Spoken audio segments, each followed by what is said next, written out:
한창 일본의 수출 규제로 떨썩했던 2019년은 우리 국민들의 역사의식이 어느 정도인지를 스스로 확인하는 한 해였습니다. 반도체 핵심 소재 수출을 규제로 경제적인 타격을 누렸던 일본 아베 정권의 정치 공세를 현대판 독립운동인 불매운동이 보기 좋게 꺾어버렸습니다. 거짓이 진실을 이기지 못한다는 것을 보여준 한일 간 분쟁이었고, 우리 사회에 은둔해 있던 수많은 일제 잔재들을 알리는 계기가 되었습니다. 어느덧 일본의 수출 규제 1년여, 현재 대마도 즉 스시마 섬에 관광객 대신 한국의 쓰레기들이 쌓이고 있다고 합니다. 어떤 일인지 알아보았습니다. 대마도의 일본인들은 한마디로 아베가 다 망쳐놨다 라며 원망하고 있습니다. 한국인들 그만 좀 왔으면 좋겠다 라는 말을 매우 후회하고 있다고 합니다. 대마도 입구에는 한국인 관광객을 환영한다 라는 현수막이 걸려있지만 이제는 아무 소용없는 메아리로 펄럭일 뿐입니다. 스시마는 그동안 한국 관광객이 80%였었고 2018년 경제 유발 효과는 1,000억 원 정도일 정도였지만 지금은 80%에서 90%가 줄어든 상황입니다. 성수기에는 일주일에 25편이 넘는 부산항발 여객선들이 들어왔었고 관광객 버스마다 한국 관광객들로 꽉 찼었으며 렌터카도 많았습니다. 이곳에서 운영하는 라면 가게들마다 수십 명이 줄을 섰었으며 소규모 민박집들은 숙박부에 투숙객 이름을 떼곡히 쓰던 일은 옛일이 됐습니다. 한국인들의 발길이 완전히 끊긴 스시마 해변은 한국에서 조류를 타고 밀려 들어온 쓰레기 더미로 골치 아픈 곳이 돼버렸습니다. 최근 수출 규제의 배경이 된 강제징용, 현금화 조치까지 다가오자 스시마시 관광 책임자는 스시마의 미래가 더 암울해졌다고 걱정하고 있습니다. 이러한 상황은 생계를 더욱 악화시키는 상황이어서 결국 섬을 떠나는 사람이 늘면서 시 승격 이후 처음으로 인구 3만 명이 무너졌습니다. 일본 본토 또한 한국 관광객은 2019년 220만 명으로 이전보다 70% 급감했고 80%를 넘는 순이익, 신장세였던 반도체 기업들도 마이너스로 추락했습니다. 조 단위의 천문학적인 매출을 벌어가던 유니클로와 한국 1위를 달리던 아사히 맥주는 실적 악화에 시달리고 있고 닛산 자동차, 올림퍼스 카메라 등 한국 시장을 철수하는 회사들도 늘고 있습니다. 현재 일본의 아베 정권이 전범국 강제징용에 대한 태도 변화를 보이지 않는 한 이러한 한일 갈등은 계속될 전망입니다. 아시는 바와 같이 현재 일본 정계는 그 혐한의 뿌리가 한국 지배론을 주장했던 메이지 유신을 그대로 전승하는 후손들로 생각보다 매우 심각하며 조직적입니다.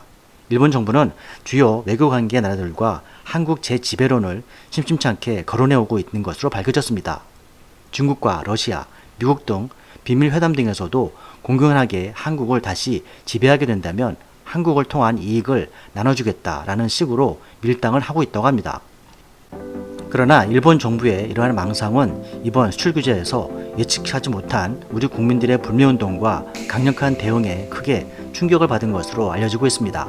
최근 한 기사에 따르면 취업준비생이 영어 사전을 뒤적이다가 우연히 영국 캠브리지 사전에서 소중히 간직하다라는 예문에 야스쿠니 신사가 사용된 것을 발견했습니다.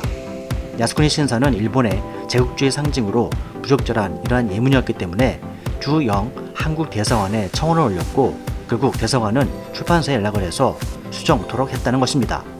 일본도 한국의 기사들과 여론들을 면면히 살펴보겠지만 한국 또한 일본의 일거수일투족을 지켜보고 있고 즉각적으로 응수할 수 있다는 일면을 보여주는 사례입니다. 동북아시아 패권에서 중국과 일본이 한국과 북한 간 통일을 반대한다는 관련 시각과 주장들은 이제 1급 비밀은 아닌 것 같습니다. 경제산업적으로 급발전한 중국은 이전보다 더욱 북한을 못 산다고 무시하는 경향이 강해졌고 북한 또한 이것을 잘 알고 있으며 정치적인 역학 관계상 접근할 뿐 일본은 100년 원수라면 중국은 1000년 원수다라는 말이 나올 정도로 실제로는 북한은 중국에 대해서 아버지 김정일 때부터 가르침을 받아왔다고 전해지고 있습니다. 동북아의 신흥 맹주 1위 인도네시아 다음인 베트남 내에서 한국과 북한, 일본에 대해 몇몇 여론들은 한국의 대내외적인 입지와 위상을 재확인시켜주고 있습니다.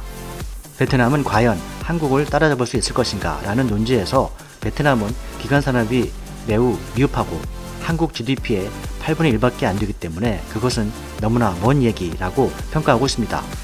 만약 한국이 북한과 통일이 된다면 인구 8천만 명이 넘게 되어 비로소 1억 2천만 명의 일본도 위협할 수 있게 될 것이고 때문에 일본은 이것을 반대하고 있다고 분석하고 있습니다. 중국은 북한을 미국의 직접적인 영향력을 차단하는 방패막으로 활용하고 있지만 남북한이 통일이 된다면 좋다 나쁘다 보다는 중립적인 입장일 것이다 라고 얘기되고 있습니다. 미국도 일각에서는 남북 통일이 되면 한국의 현재 군사력과 경제력을 유추해 봤을 때 더 이상 미군을 비롯한 그간의 원조가 최소화될 수 있기 때문에 반대하고 있다고 합니다. 세계 외신들은 그동안 전 세계 가장 최악의 상황에 놓인 나라가 이스라엘이라고 했지만 이스라엘의 주변국들은 모두 약속들 뿐이었습니다.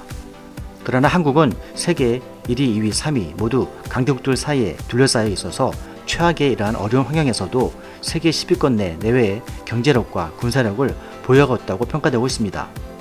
한국은 현재 세계 반도체 1위, 세계 R&D 투자 1위, 글로벌 로비스트 외교 1위 등을 비롯해서 특히 올해는 코로나로 인해서 가장 안전한 방역 체계를 갖춘 국가로 주목받으며 또한 미래 먹거리 산업인 수소차와 핵융합기술, 신소재 개발 등에서 가장 활발한 성과를 경주하고 있는 가운데 과연 자국의 여러 어려움을 극복하며 새로운 세계 질서를 이끌 신흥 리더로 자리매김할 수 있을지 귀추가 주목되고 있습니다.